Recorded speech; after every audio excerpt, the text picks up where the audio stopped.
మహిళలకి, అమరావతి రాజధాని ఉద్యమంలో పాల్గొన్న ఆడపడుచులందరికీ, నాయకులందరికీ పేరు పేరున హృదయపూర్వక ధన్యవాదాలు, హృదయపూర్వక నమస్కారాలు.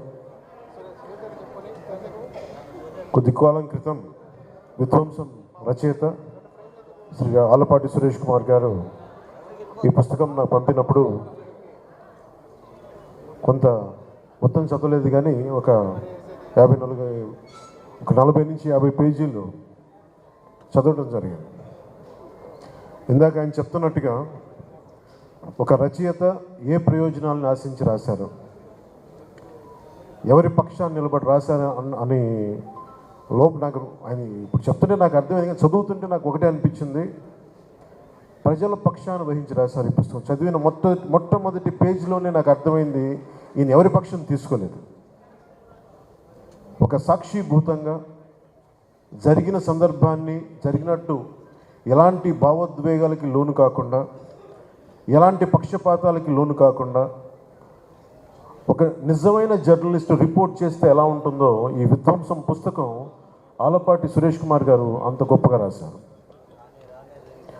సహజంగా కొన్నిసార్లు ఇంక్లూడింగ్ నేను చాలా కాలం క్రితం 90sలో ఎంజే అక్బర్ రాసిన రైట్ ఆఫ్టర్ రైట్ అనే పుస్తకం చదివినప్పుడు ఎంతో కొంత ఆయన ఒక చిన్న పక్షపాత ధోరణి కనిపించింది నాకు ఆ పుస్తకంలోనే. ఒక సంపూర్ణంగా ఎవరినైతే తిడుతున్నారో ఒక హోలిస్టిక్, ఒక సమగ్రంగా లేదనిపించింది. సో ఇలాంటి సందర్భాలు నేను ఎన్నో చూశాను, చదివాను పుస్తకాల్లో. కానీ విధ్వంసం పుస్తకం చదువుతుంటే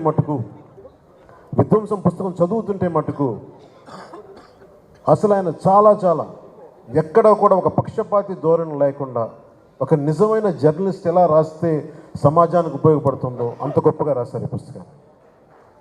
ఈరోజు ప్రత్యేకించి పార్టీ కార్యక్రమాలు ఉన్నా, చాలా ఊర్లకి వెళ్ళాలనుకుని ప్రత్యేకమైన ఎక్కడికి వెళ్ళినా కానీ తిరిగి ఈరోజు ఈవినింగ్ 15వ తారీఖుకి తిరిగి రావాలని నిర్ణయం చేసుకొని చాలా బిజీ స్కెడ్యూల్ కూడా ఎందుకు వచ్చానంటే, నాకు ఆలపాటి సురేష్ కుమార్ గారి జర్నలిజం ఆయన మీద ఆయనకున్న కమిట్మెంట్, ఆయనకున్న గౌరవం నన్ను ఈ రోజున సభకు వచ్చేలా చేసింది. ఈ విధ్వంసం పుస్తకం ఇందులో చాలా భాగం ఏదో నేను ఒక అతిథిగా రాలేదు.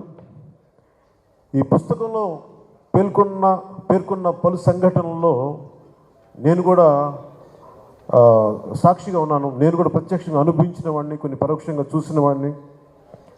విధ్వంసంతో మొదలైంది ప్రభుత్వం, కూల్చివేతలతో మొదలైంది ప్రభుత్వం, ప్రజాస్వామ్య విలువల్ని తాకట్టు పెట్టింది ప్రభుత్వం. కూల్చివేతలతో మొదలైన ప్రభుత్వం కూలిపోతుంది. మొదటి నుంచి నేను ఇదే చెప్తాను. వైసీపీ వ్యతిరేక ఓటుని చీలనివ్వను అన్న ఒక్క వాక్యానికి, ఎందుకు ఆ మాట అన్నాను అనడానికి ఈ పుస్తకమే నిదర్శనం. ఎందుకు ప్రతిపక్షాలన్నీ కలిసి రావాలి, ఓటు అనేది ఎందుకు చీలకూడదు, ఎందుకు ఆంధ్రప్రదేశ్కి చాలా అవసరం, విభజించబడ్డ ఉమ్మడి ఆంధ్రప్రదేశ్కి కలిసి అన్ని రాజకీయ పక్షాలు కలిసి ప్రజల పక్షాన్ని నిలబడాల్సిన సమయం ఆసన్నమైందని చెప్పడానికి, అర్థం చేసుకోవడానికి ఆలపాటి సురేష్ కుమార్ గారు చాలా ఊతమిచ్చారు ఈ వాక్యానికి. నేను చెప్పిన ఆ వైసీపీ వ్యతిరేక ఓటును చీలనివ్వనంటానికి. ఇది మనస్ఫూర్తిగా సురేష్ కుమార్ గారికి చాలా అత్యంత అద్భుతంగా మీరు ఈ పుస్తకాన్ని మీ జర్నలిస్టిక్ విలువలతోటి దీన్ని రచన చేసినందుకు మనస్ఫూర్తిగా మీకు హృదయపూర్వక ధన్యవాదాలు తెలుపుకుంటా ఉన్నాను. ఎవరన్నా సరే, నాకు చాలా బాధ కలిగింది.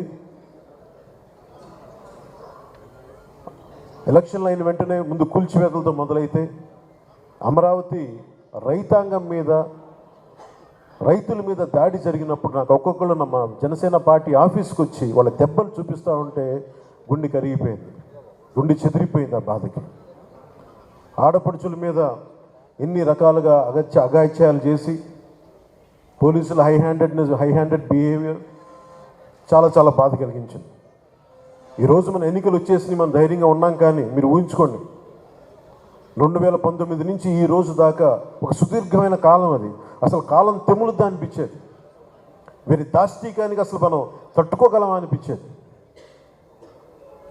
ఇలాంటి ప్రతి చోట ప్రతి ఒక్కరూ అనుభవించిన బాధని ఈయన ఇన్ని 700 పేజీలకున్న ఈ పుస్తకంలో ప్రతి సంఘటనని చాలా అందంగా దీన్ని తీసుకొచ్చారు, ఉదాహరించారు. ఈ పుస్తకం భారతదేశానికే, ముఖ్యంగా ప్రతి పాలకులకు కూడా ఒక హెచ్చరిక లాంటిది. భవిష్యత్తులో మనం ఎలా ఉండకూడదని చెప్పడమే ఈ పుస్తకం తెలియజేస్తూ ఉంది. ఒక నిజమైన జర్నలిస్ట్, ప్రజాక్షేమాన్ని, ప్రజాస్వామ్యాన్ని ఆకాంక్షించే జర్నలిస్ట్ రాస్తే అది ఎంత బలంగా ఉంటుందో ఈ పుస్తకం చాలా అద్భుతంగా తెలియజేస్తుంది. ఇలాంటి పుస్తకం ఆలపాటి సురేష్ కుమార్ గారికి కూడా ఇది భవిష్యత్తులో దీన్ని ఒక టచ్ స్టోన్, ఒక గీట్రాయిలా తీసుకుంటారు. ప్రతి జనసేన అయితే ఖచ్చితంగా తీసుకుంటుంది. జనసేన తరఫున మాటిస్తూ ఉన్నాను. ప్రజలకు ఎలాంటి ఇబ్బంది కలగకుండా ప్రజాక్షేమాన్ని కాంక్షించే ఒక వ్యవస్థలో భాగస్వామ్యం తీసుకొని ప్రజాస్వామ్యాన్ని బలోపేతం చేస్తామని మనస్ఫూర్తిగా మీ అందరికీ తెలియజేసుకుంటూ, నాకు ఇలాంటి అవకాశాన్ని ఇచ్చిన ఆలపాటి సురేష్ కుమార్ గారికి, అలాగే సభాధ్యక్షులు శ్రీ పివి రామారావు గారికి, ఆర్వి రామారావు